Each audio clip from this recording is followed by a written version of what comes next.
Hello, welcome to the channel Why Stories. Enjoy watching. Sebastián, a wealthy entrepreneur and respected person in the city, was standing outside the courthouse with Laura, his ex-wife, saying goodbye forever. Today they got divorced.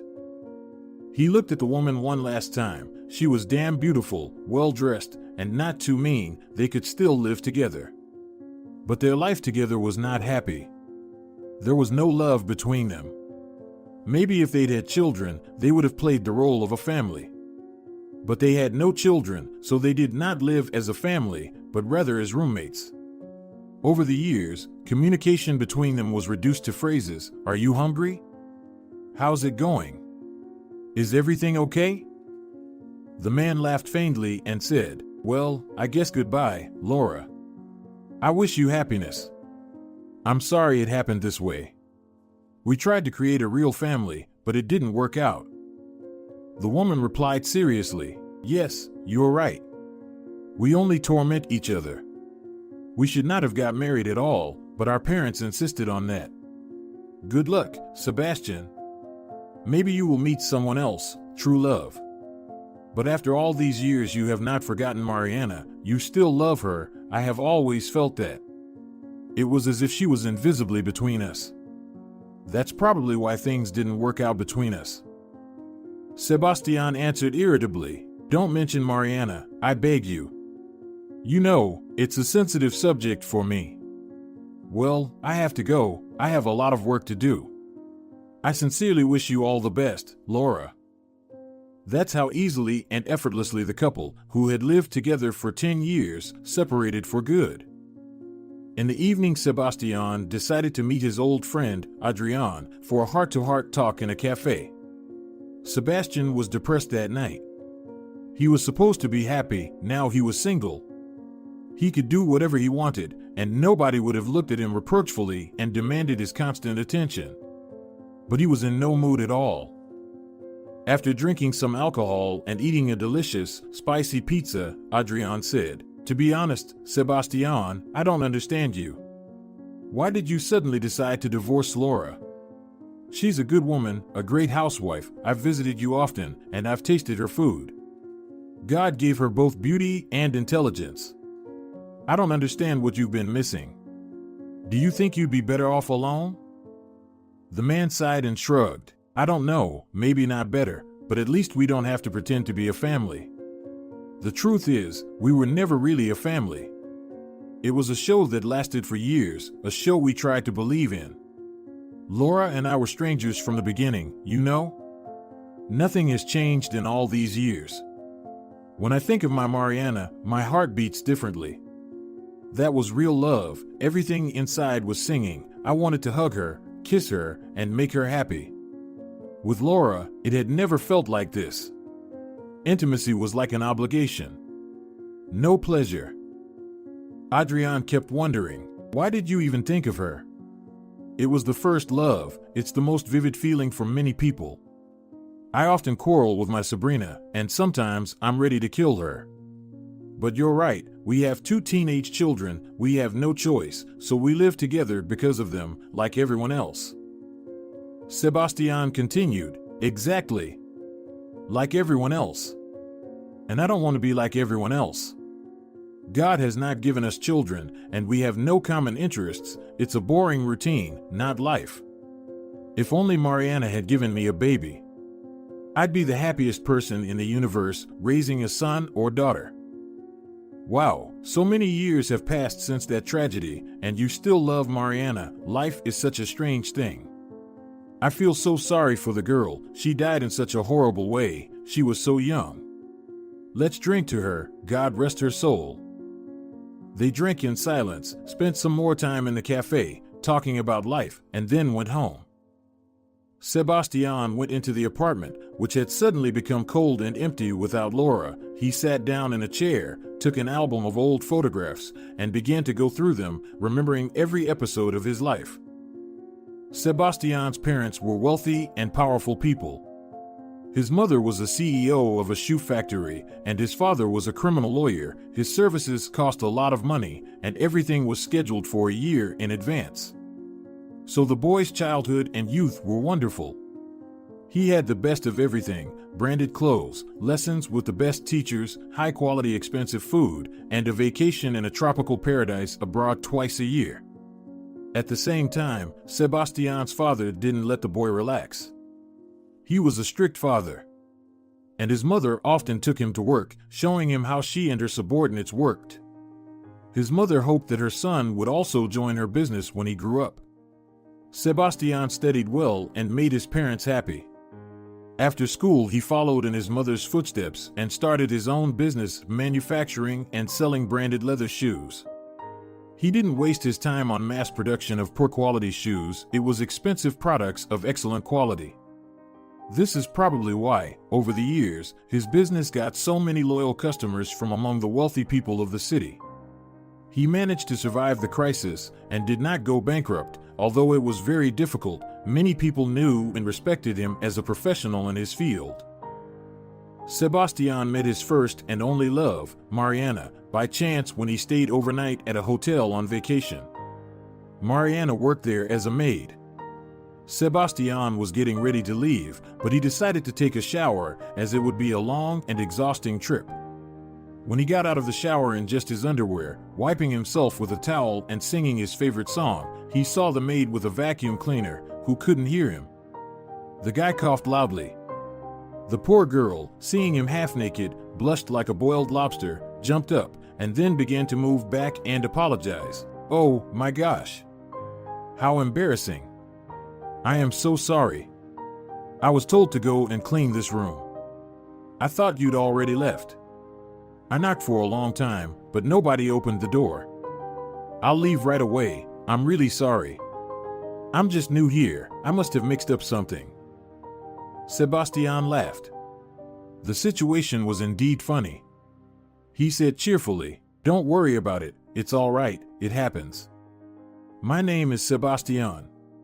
What's yours? I did not know that such fragile pretty girls can work as maids. It's a hard job, all day on your feet." And so they began to communicate. This young, petite, modest girl charmed him from the start. It was as if a spark flashed between them. The attraction was mutual.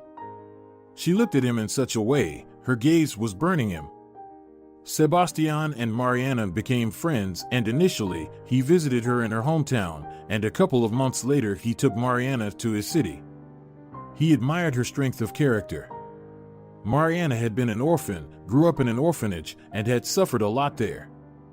Not all adults would be able to go through what she went through as a child. She had no parents, not even those who drank, and no other relatives. She was left at the gates of the orphanage when she was a baby, as if she was an unwanted kitten. After graduation, she studied by correspondence to become a teacher and had a part-time job at a hotel. She had to earn some money for a living. At the same time, she was positive, easygoing, and smiling. The love between them burst out like a flame, almost instantly. It would seem that there is nothing special about her, small, skinny, with a delicate voice. They don't make movies or sing songs about girls like that. But a boy's heart raced like crazy in his chest when he touched her. Everything inside was on fire. He would just pick her up and whirl her around. She knew Sebastián was not a poor man, but she never asked for anything, not even a bit. To her, he was just a knight who, like in a fairy tale, appeared out of nowhere and saved the princess from imprisonment, falling in love with her. Sebastián was still studying at the University of Economics and was gradually learning the basics of business. He was so excited, and one day he invited his beloved home to meet his parents. For some reason, he was sure his mother would like Mariana because she was so wonderful. At first, the parents were friendly and nice, but they asked too many simple but tricky questions. His father was especially good at this. Slowly sipping his wine, he asked, "Mariana, where do you like to spend your vacation? Here in the South, or do you prefer exotic countries? And where do you work? Or are you getting a university degree? At what university, if it's not a secret?" Mariana behaved modestly, in a simple way, trying to keep her mouth shut. She answered quietly and briefly, afraid to say too much. She knew she had nothing much to brag about. But when she told them she was an orphan and had been raised in an orphanage, Sebastián's mother changed her face in an instant. Mariana felt that she was no longer wanted in this house. The small talk continued, and his father smiled faintly. But when Sebastián went to see his girlfriend off, she suddenly burst into tears like a baby in the entryway. The boy was confused and hugged her. "Why are you crying, sweetie? Come here, got overexcited?" Mariana sobbed. "They didn't like me, I know. Will you leave me now? It's all over between us, isn't it?" Sebastián smiled, stroking her hair. "Don't talk nonsense. No matter what my parents say, remember that I love you and I won't give up on you. I swear. How will I survive without my little girl?" Mariana wiped away her tears, smiled, and calmed down a little. She loved Sebastián so much that she couldn't imagine her life without him. After she left, a scandal broke out in the house. His mother yelled, "Son, are you out of your mind? Why are you hanging out with this lowlife? She has nothing. Is this the daughter-in-law we dreamed of? What kind of future do you have with her? Your university friend, Laura, that's the kind of girl you need. Beautiful, well-educated. She's the daughter of a businessman. She speaks 3 languages. What's so great about that penniless skinny orphan Mariana?" Sebastián was also furious. "Do you think that if she is an orphan, she is a bad person? And we can't love each other because of that? How can you be so cruel, mother? Do you even know how hard it is for her? She's all alone in this world. And Laura is just a friend. I don't love her at all. I don't even like her as a girl." Then his father joined the conversation. Being a lawyer, he reasoned pragmatically. "Let's say you're in love. So what? Is she going to live here, with us?" "No, dear, it won't work that way. If you're an adult and our opinion means nothing to you, then provide for yourself and live with your orphan wherever you want. But without my money, okay?" Sebastián was boiling with rage. "Well, fine, I'll go and pack. I won't be lost without you. All the best. I thought you would support me and accept Mariana, but you..." The guy rented an inexpensive, small, old, but pretty cozy house on the outskirts of the city and moved there with Mariana. It was just the two of them. He had an entrepreneurial spirit even then. He started selling clothes and shoes. He worked hard to provide for his sweetheart. Those were the best memories of his life. What a good time they had together. Mariana, despite her young age and lack of experience, turned out to be very clever. She learned how to cook, run her household, and continue her studies. Sebastián, as a responsible man, forbade her to work as a maid because now he was the head of the family and it was his responsibility now. His beloved did not argue with him, obeyed him in everything, and idolized him. They had such hot nights together. They could love each other until dawn. Tenderness and passion literally flooded them both. He saved up some money and gave Mariana a handmade silver bracelet with hearts for her birthday. Unfortunately, he didn't have enough money for gold. She was over the moon and whispered to him softly, "Sebastián, you are the best. I love you so much. No one has ever given me anything like this. With you, I feel like I'm in a fairy tale." The couple planned to get married soon and have a modest wedding. They decided to invite his parents despite their conflicts. When Sebastián's mother heard the news, she flatly refused to go. Father only frowned and kept silent. The woman yelled at her husband, "Why did you put your head down and didn't say a word? Go, live as you wish, son. And now what? Be happy with your orphan daughter-in-law. She'll get pregnant before you know it, and then it'll be too late to do anything about it. Well, you're a respected lawyer, and you have connections. Do something." Terrible grief rushed into Sebastián's life unexpectedly and turned his whole life upside down.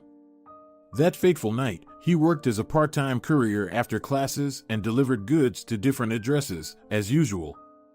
For some reason, he could not get Mariana on the phone, though this had never happened before.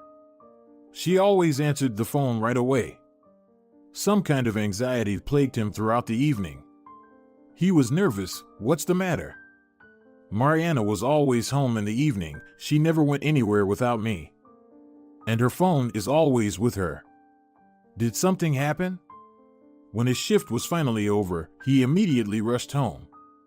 Not far from his house, the man noticed 2 fire trucks, police, and an ambulance. There was black acrid smoke all around. The house was almost burned out. The guy panicked and began to break through the cordons and the crowd of people from all the neighboring streets. He shouted, "Mariana, my fiancée is there. Did you save her? What has happened? Where is she? I'm coming to you. Hold on." They kept telling him, "You can't go there. The house burned to the ground. No one survived. The wiring must have been old, so it shorted out. We checked, and there's no one alive or dead. We're very sorry for your loss." When the fire was extinguished, Sebastián ran into the yard. Everything was black, mixed with ash, foam, and water. In the hallway, there were Mariana's burnt slippers and the remains of her warm sweater, which she always wore at home. The boy wandered through the charred wooden wreckage as if in a daze and shouted, "Mariana, where are you, darling? Answer me. I don't believe you're dead. Don't leave me, do you hear? I will die without you." He cried, screamed, howled, and rolled around on the dirty, charred boards, completely mad with grief. By then Sebastián's father drove up and, witnessing this terrible scene, anxiously asked the policeman, "God, has he lost his mind? Why is he acting this way? How can we bring him to his senses?" The man sighed and answered, "He's in shock. The brain denies what happened, you know? It's a normal defensive reaction. It will pass in time. Take him away. Try not to talk about it, distract him. Time heals. I'm so sorry for your loss."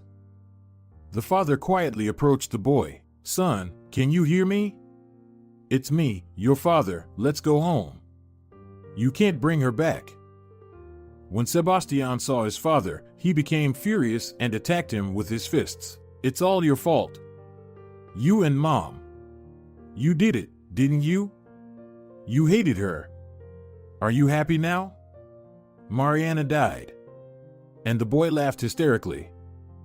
He crossed himself and said, "What are you talking about, son? Are you out of your mind? We didn't like your fiancée, but we didn't want that poor girl to die. Stop it. I know you loved her and you're suffering right now. But your mother and I would never do that. Don't accuse us of such terrible things. The fireman already told me it was an accident. The old damn wiring shorted out. The fireman already told me it was an accident. The old wiring shorted out. Damn it. Come on, there's nothing more to do here." The body was never found, so Mariana had not yet been declared dead. Sebastián immediately went to the police and filed a missing persons report. At the police station, he filled out a couple of forms and attached photos of his beloved. The policeman put all the data into the database, and that was the end of the story. Time passed, and Sebastián constantly inquired how the search was going, but the investigator tiredly replied, "We are still searching. Don't worry, we'll find her." After that, they gave him a piece of paper declaring Mariana missing, and in a few years, she would be declared dead. Sebastián accepted her death inwardly. Marina just couldn't leave him, only death could separate them forever. Sebastián totally isolated himself, shut himself off from everyone. He had almost no contact with his parents. After classes at the university, he went to his room, locked the door, played Mariana's favorite song, put on headphones, and cried silently, remembering how happy they were. He covered all the walls with her pictures. At that critical moment, when Sebastián did not want to live, Laura supported him greatly. She visited him often. They would stay in his room and talk for a long time. Sebastián needed to tell someone how much he loved Mariana. Laura listened to him devotedly, never interrupted, and was sympathetic. She tried to distract him somehow. Sometimes she asked for help with a science project or asked him to fix a broken computer, or suddenly she had an extra ticket to the cinema and didn't have anyone to go with. Sebastián's parents were happy and supported Laura in every way. They were happy for them to be together because they were afraid their son would go absolutely crazy with grief if he were alone. So, Sebastián and Laura didn't notice that they became very close. It happened at her birthday party when all the guests had already left. There were no declarations of love, but Laura, having drunk some champagne for courage, started kissing him, and Sebastián, also being drunk, silently threw her on the bed. Sebastián had no feelings for Laura, he did not even hide it. Did Laura love him? Who knows? Perhaps she had been convinced of it by everyone around her. Her parents insisted, saying, "Don't waste time thinking about it, he's a good guy. And he has a great family. Sebastián is a decent man." Her friends also kept telling her, "Laura, don't wait. Just take things into your own hands. Otherwise, your Sebastián will be stolen by other girls. He's a handsome, promising, intelligent guy." The truth was that both before and after the wedding, Sebastián and Laura remained just friends. There was not that warmth and passion between them. It is terrible to think about it, but even in bed Sebastián imagined that Laura was his Mariana, and that was the only way he could get pleasure and relaxation. Laura wanted a baby so badly, but she couldn't get pregnant. She was very worried and constantly visited doctors. And Sebastián was even glad in his heart that they had no children. If Mariana had given him a baby, he would be very happy, but now... Many people envied them, a beautiful house, enough money, peaceful life, and no scandals. People just didn't realize that there were no scandals because everyone had their own life. They were strangers, they didn't even have anything to talk about. That is why divorce was inevitable, even though many couples lived their lives that way, just out of habit.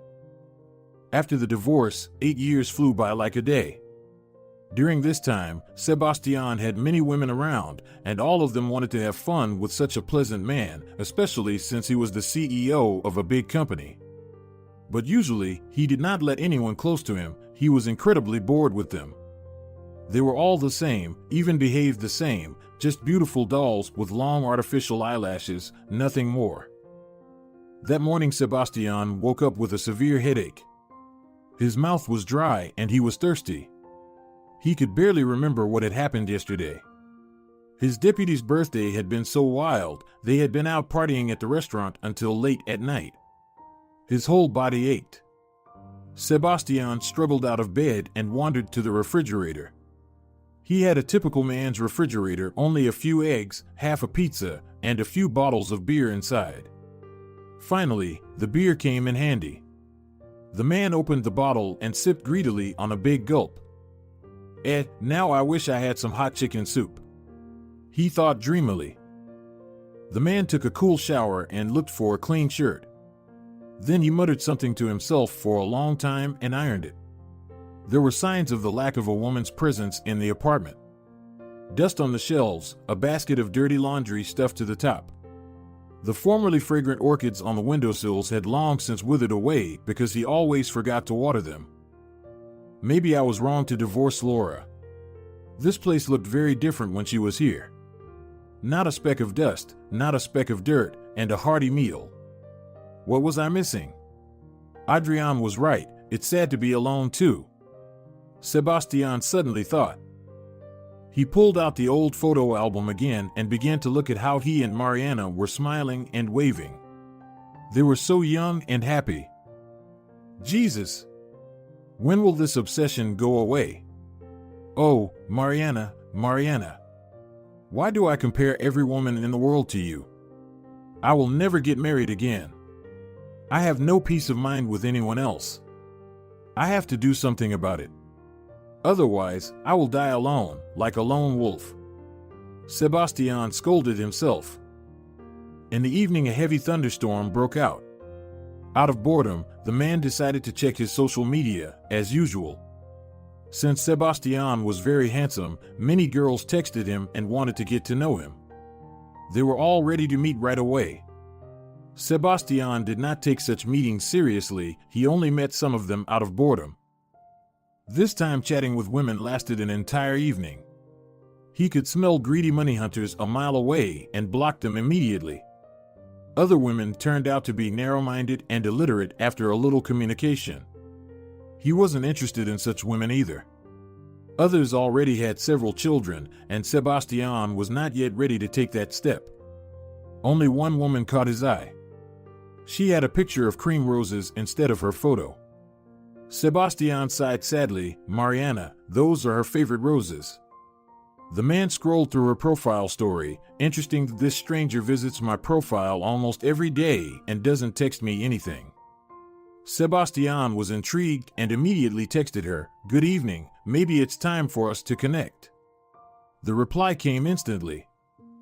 From the first lines, he was immersed in communication with this mysterious stranger. Everything went easily and smoothly. For a whole week, Sebastián asked her to send her photo and insisted on seeing her in person, but the woman replied evasively, "Would a photo change anything? And if appearance is all that matters to you, then it's better to cut off our communication right away. For me, it is not that important what a man looks like. It is much more important how he acts and how he feels. In my opinion, people are attracted to each other if their inner world matches. Isn't that right? I'm not a supermodel, but I'm not ugly, just an ordinary woman. We'll definitely meet, but later. No rush. Let's get to know each other better first." By the end of the week, the man was desperate and decided that the stranger was just mocking him. Otherwise, what was the reason for the refusal? Finally, on Sunday, she texted unexpectedly, "Let's meet today. 7 p.m., Café Victoria downtown." Sebastián cried out with joy. "Yay! I wonder what she's like. Would she like me? What if it really works out? It seems like we think alike, our opinions are the same. So, what kind of suit should I wear? I have to pick out a tie and get flowers. Oh, my God. I'm acting like a teenager. I'm 45. It'll be funny if she's a fat lady about 10 years older than me." At 7 o'clock, Sebastián entered the cafe. He was holding a huge bouquet of delicate cream roses. Everyone who was in the cafe turned their heads after him, for he was a very good-looking man. He turned his head, trying to guess if there was that mysterious stranger among the women, and almost bumped into a janitor. He apologized and was about to go away when suddenly a handmade silver bracelet glittered on her hand. There could be no mistake. There could be no second bracelet like that. He shouted, "Excuse me, can I talk to you for a minute?" Then the woman turned to him, and he was shocked. It was his Mariana. Unbelievable. The same sad blue eyes and dimples on her cheeks. He rushed to her, embraced her, and held her close to him. "Mariana. My darling. Are you alive? But how? It's unreal. Darling, how happy I am to have found you." She cried and answered, "It was not you who found me. I found you on a dating website, you old womanizer. You were on your way to meet me." Everyone present was shocked and watched with open mouths this scene as if it was some TV show. Noticing this, Sebastián said, "Let's get out of here, it's too noisy. We have to talk about everything." Mariana shook her head negatively. "I can't, it's 2 hours before my shift ends, and I can't just leave." Sebastián laughed. "You don't work here anymore. Just let them know you're leaving. I'll take care of everything else." Sebastián took his beloved home and they sat opposite each other on the sofa and began to talk. Sebastián was perplexed. "Tell me everything. How did it happen? That night the house burned down, they said the wiring was faulty. I saw your burnt slippers and your sweater. They said no one survived the fire. I examined every millimeter of the house myself. Oh, my God. I buried you in my mind. And you were officially declared dead." The man took out the death certificate from the box with shaking hands and handed it to the woman. Mariana sighed. She was silent for a long time and began her sad story. Shortly before our wedding, while you were at the university, your father came to me. I could tell by his tone and look that this was not going to be a good conversation. But I was shocked by what I heard. He's the one who forced me to do this. Your father said you had a fiancée, Laura, the daughter of businessmen, and that I was only an orphan and that I had nothing. And that he and your mother would do anything to keep us from getting married. He promised to give me a lot of money and help me to get a new passport if I went away. I would never agree to that. I tried to explain that I loved you and that I would never give up. It all seemed so crazy to me. Then he hissed like a snake. Dash, if you don't agree, you'll regret it. I will turn your life into a nightmare. Do you want to go to jail? I can do that. I have enough connections, believe me. Tomorrow a policeman will come and search you. He will find illegal substances in your pocket. You'll end up in a jail cell. And when you get out, no one will want you anymore. You'll be just an aged woman with a criminal past. You don't have a choice. Just do it the easy way. I'm counting to 3. I was really scared because your father had the right connections in legal circles and he could easily finish me in some jail, so I did what he wanted. The house burned down and I don't know how he did it. Now my name is Magdalena Duato, not Mariana Portillo. She handed him her passport. This is how I've lived my whole life. For years I've been renting an apartment 500 kilometers away. I brought up my son by myself. He's 20 now. But recently I felt so sad, so nostalgic. So I decided to come back here, to my native land. I heard about you, that you are divorced from Laura, so I decided to find you on social media. Sebastián couldn't believe his ears. Jesus! My poor girl. Please forgive me. I knew nothing. I was grieving and longing for you. If you don't believe me, ask Adrian. Do you remember my best friend? He helped me get out of that long depression. I thought I was going crazy. Then my parents insisted that Laura and I should get married. We ended up living with her for 10 years without being happy because we didn't love each other at all. So we decided to get a divorce. And my father, he died a long time ago, and my mother, too. Only God can judge them. I want us to be together again because I could never forget you. I never stopped loving you. The woman laughed. Couldn't forget? Seriously? You were in a hurry to see some woman right now, weren't you? You didn't know it was me, and you say you haven't forgotten. Honestly, I never had anyone after you. I gave all my love to my son, Silvio. I just didn't have time to look for a man. I was just trying to make ends meet so that my son had everything he needed. Sebastián began to flood the woman with questions. Wait, do you have a son? He is my son, isn't he? When did you give birth to him? Why didn't you say anything about the pregnancy? This is so cruel. Mariana started crying. Don't yell at me. I found out about the pregnancy when I left this city. Do you know how hard it was to bring up my son alone? And how bitter it was to explain to him that his father will never come to see him. So don't judge me. Silvio is a great guy. Sebastián changed his tone. I'm sorry, it's just that I dreamed of having children for so many years, and it turns out I could have raised a son. That's why I got mad. Not at you, but at destiny. Can I see him? Please.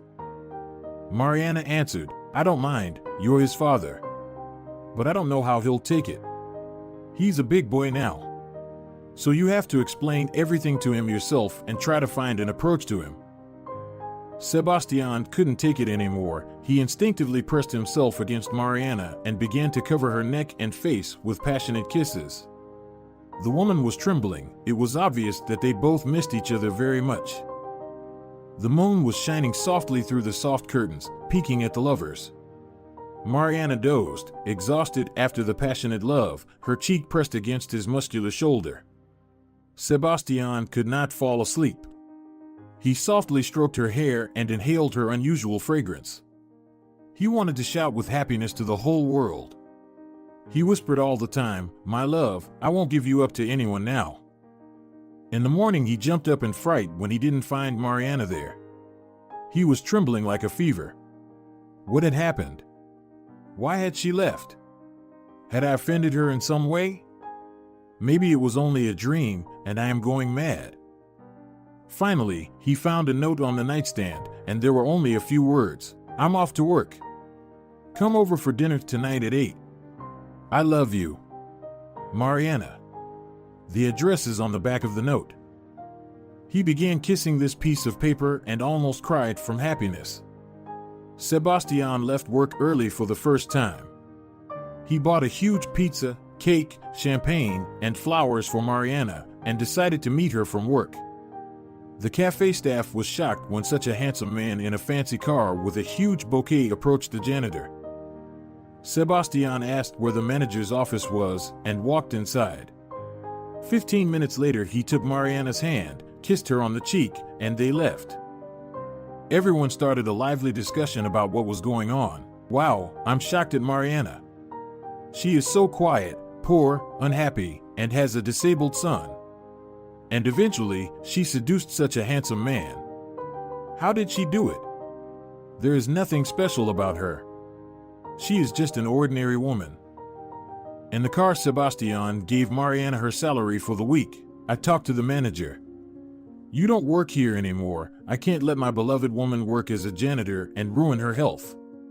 Here's your hard-earned money." Mariana was indignant. "How? Why?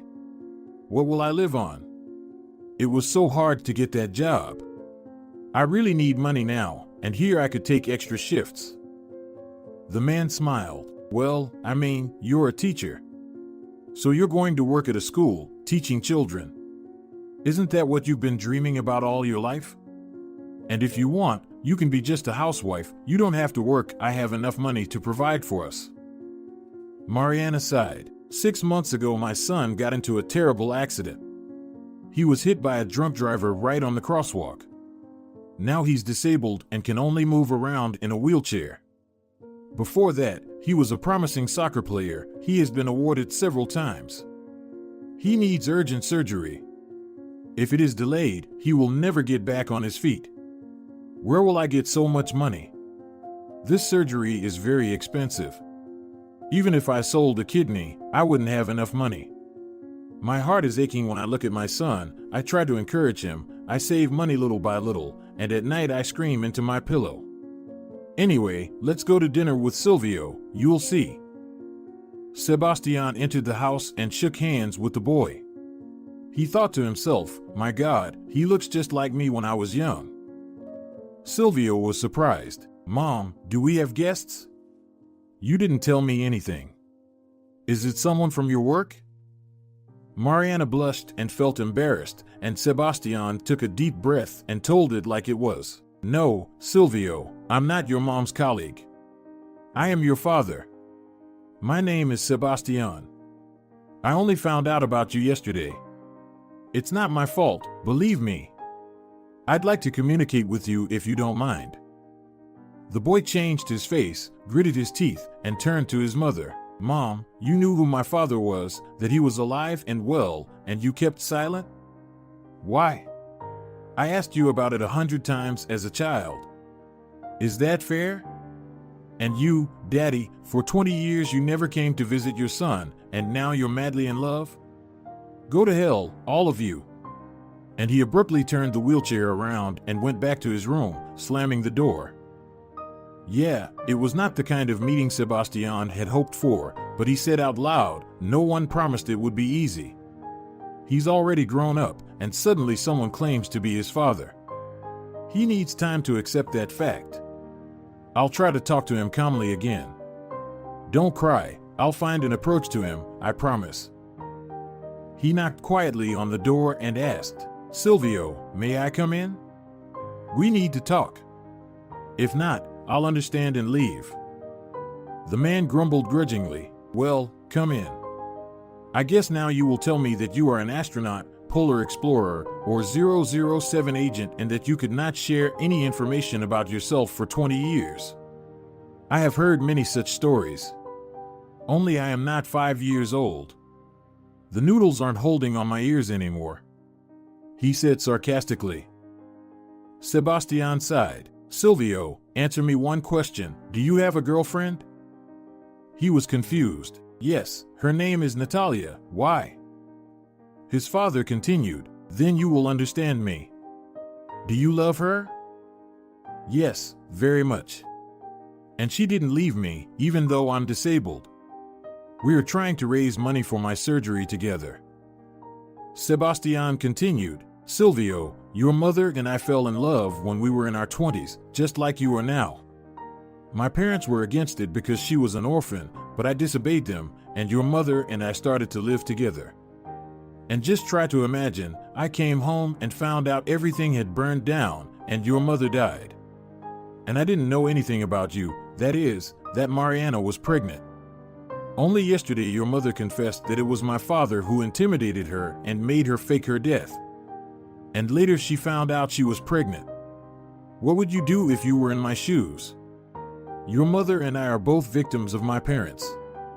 They screwed up our whole lives. And don't hold a grudge against your mother. What could she tell you? They even made her change all her papers. But I found you now. So what's stopping us from communicating? Just like that, like human beings, like family?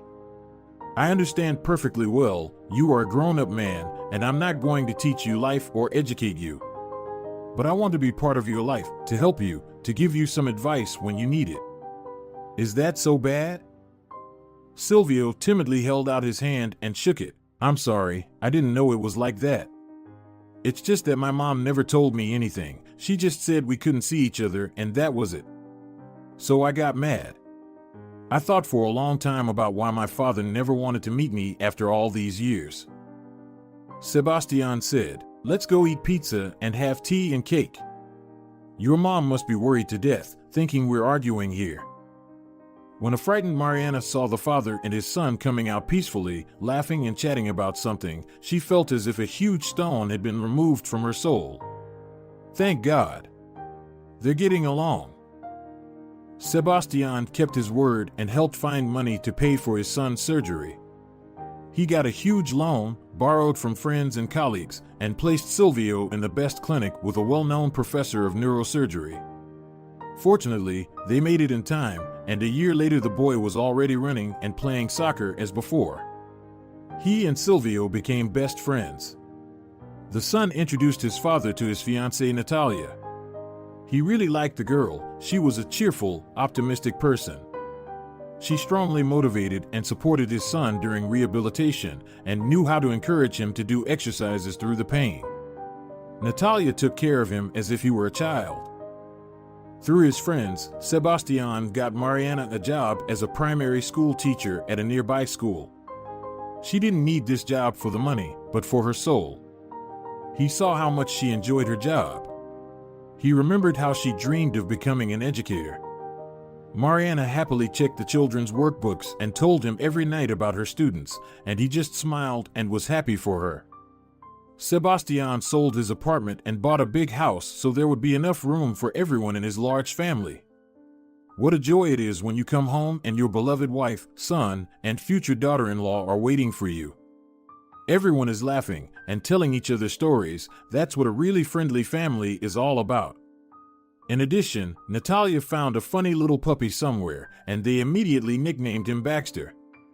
So now there were even more family members.